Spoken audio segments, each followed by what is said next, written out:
What's up, everybody? I'm Doc John from Mobility Doc, and I want to tackle today muscle sticking, which is going to fall under adhesions and scar tissue. Now, a good question I've been getting a lot lately is, you say to me things are tight, but why are they tight?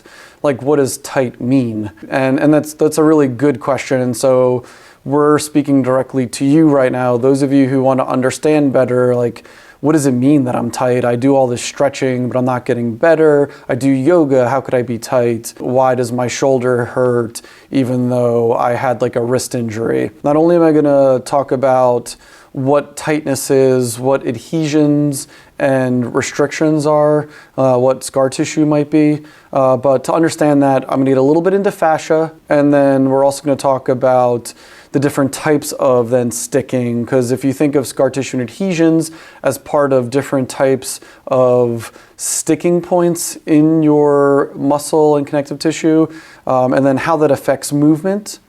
And then more importantly, at the very end, I'm going to get into how you fix this. And I'm going to enable you and equip you with how you can do it yourself, not just make you dependent on anybody in particular. And then also give you some things in the description below that will help you to take some action immediately, and some of the home tools you can get to help you get started. And if you don't mind, make sure you're subscribing, liking, sharing, commenting, questioning.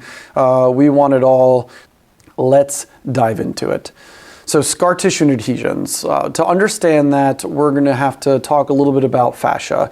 And fascia is largely overlooked and incredibly essential in this world of movement and mobility. And why is that? Because fascia surrounds muscles, nerves, organs. It has its own extracellular matrix that is woven through your entire body. The fascia is kind of like this cobweb system that goes between muscles, nerves, and organs, but also exists just solely around muscles, nerves, and organs. And it is this thick matrix that helps with movement and mobility. It helps to distribute tension. So for those of you who are athletes, who maybe are throwers, for example, anyone who has to generate power, runners are a good example, and fill in those blanks because there's a long list.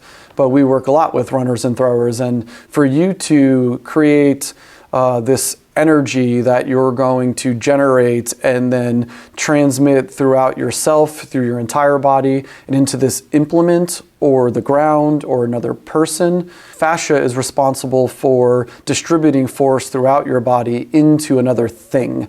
And when it gets stuck, when there are these adhesions, the scar tissue, when it is stuck, it increases pain and decreases mobility, and it creates compensations.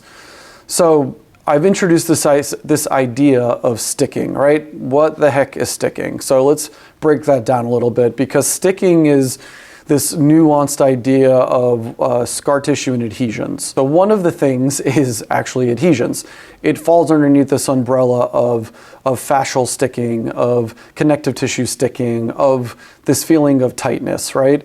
So the adhesions are the byproduct of an increase of collagen being laid down in your body as a result of repetitive stress, and possibly it could be injury. And it causes the fascia to bind to the muscle and potentially to other structures around it. So the adhesions themselves are an increase of collagen buildup. Another component of sticking, or cause of sticking, can be dehydration. The extracellular matrix of this fascia, which is throughout your entire body, requires a certain amount of fluid. If you are dehydrated, if you're not taking your hydration seriously, which you can also look at those other supplements that you take that add some mineral components back into your body to help to keep water in your body. So that's part of it too. But generally, if this all falls under dehydration, if you don't have enough hydration, you are going to have sticking. Scar tissue and inflammation is a component of sticking. Scar tissue being a little different than adhesions, because scar tissue can be caused by surgery, so actual physical cutting.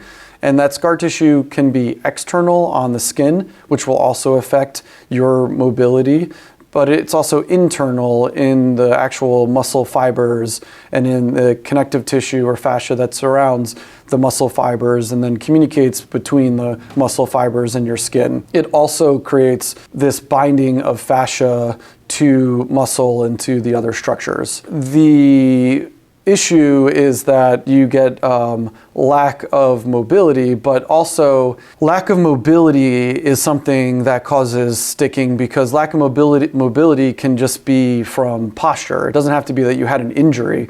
It could be the fact that you've worked a desk job for a long time, or you just stopped challenging your body for whatever reason.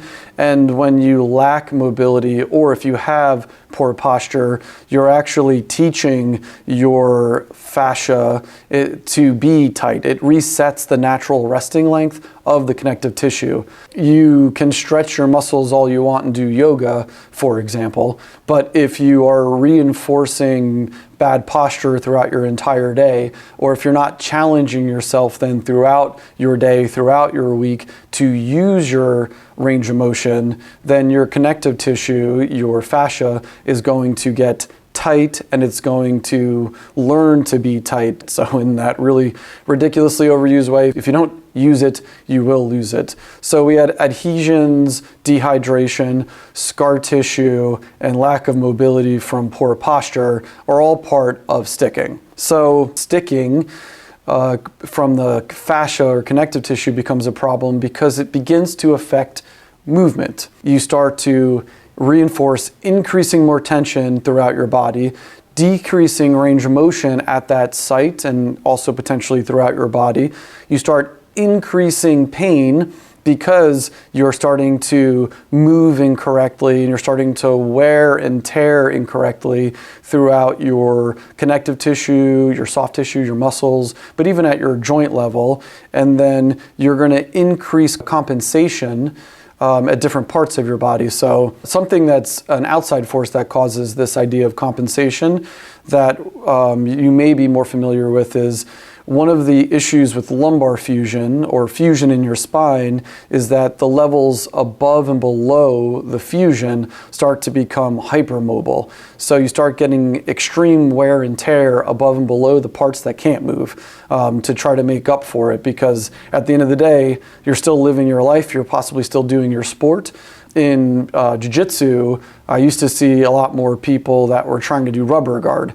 And they didn't have the hip mobility for that rubber guard. And maybe they didn't have the hip mobility because of all these different ways of sticking. And then they would blow out their own knee, or as I like to say, submit themselves, because they didn't have the requisite range of motion or mobility to be in the position. And then they would gain that mobility from somewhere else.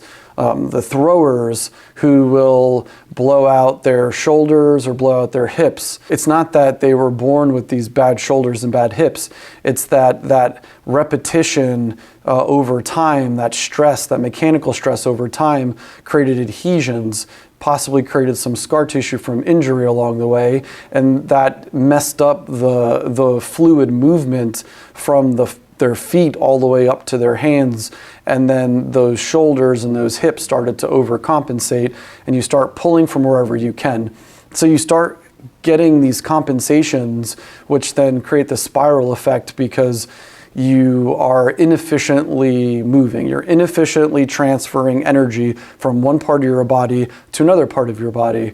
And again, if you're a subscriber to Mobility Doc, you're a person who never wants to give up doing the things that you love to do. And so in doing those things, you need to know how to maintain movement. You need to know how to decrease sticking. You need to know what sticking is if you want to be able to keep moving, keep doing these things. Some other examples that are like common in fascial sticking or scar tissue and adhesions are plantar fasciitis. Frozen shoulder creates a lot of these problems. It's true, frozen shoulder can also be from this unknown or insidious onset. Frozen shoulder is essentially just these adhesions of connective tissue, of fascia, or of the joint capsule, and then compensation that comes from that. And then also a good one for you runners out there is ITB or IT band, iliotibial band syndrome. It is essentially just sticking in that connective tissue, in that fascia, because the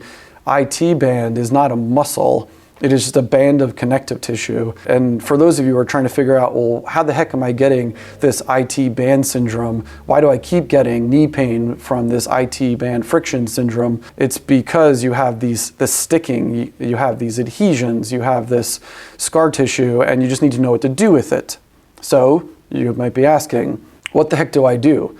What can I do to make it better? And the good news is it's really not that difficult. It's just a matter of knowing what it is that you're up against and then knowing like what your options are. If you wanted to outsource this, a place like Mobility Doc that focuses on really good manual therapy, really good hands-on work, and using some tools and different techniques and devices in our actual facility, there are places like us that do this kind of manual work to help you, to educate you, but also to like do it in the office. Sometimes you need help. It's like frozen shoulder is a good example.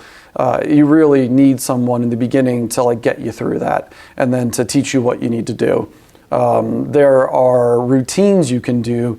We created primers, which primers are more well thought out, developed ways of doing daily routines to improve and maintain mobility because it deals with flexibility, stability, and strength. So having some sort of daily primer, which will again insert all around the screen, but also put in the written description. These primers are meant to help you to make sure you maintain that fluidity of movement. Water, speaking of fluidity, or hydration generally, is a big part of that. You can get crazy with all the different salts that exist out there now, but if you're not drinking water, it doesn't matter if you're trying to increase all the salt. Like you need to actually intake water also, so make sure you're drinking or consuming adequate amounts of water, and then you're also using different salts and minerals to keep that water in you. And then one of our favorites, and one of the reasons why we created our YouTube, was for the self-myofascial release side of things. That would be foam rollers, muscle scrapers, muscle flossers, so like tack and floss. Muscle scraping would be like the side kicks. We'll link that all in here and show you all the videos we have on how to use them. And then the other could be, you know, the different myofascial release tools, like the different balls that exist for digging into things. But this is usually, if not at least often, something that you can handle yourselves. You just need to know what to do. So like I said, we're going to include as many videos as possible. We've done a lot of good work already creating videos for you to do it yourself.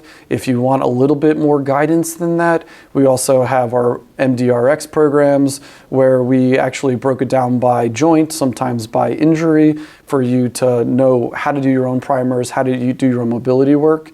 And then also we have the link to the tools you can get, some of which, like Sidekick, definitely benefits us directly. And if you want to help us to keep helping more people, we highly recommend Sidekick, but it's also just what we use in our practice. But even if you don't get that, you got to get something, right? And we've also been reviewing different forms of scrapers, muscle scrapers that we don't even sell in any way, shape, or form. So I hope this was helpful for you. If you have any questions, again, comment below. If you know someone this could be beneficial for, please share this with them, tag them to this. We're going to keep making a lot of content around this idea. If something was confusing, just ask me. That's why we're here. Again, I'm Doc John from Mobility Doc. If you made it to this end, we appreciate you. Thank you for watching. See you soon.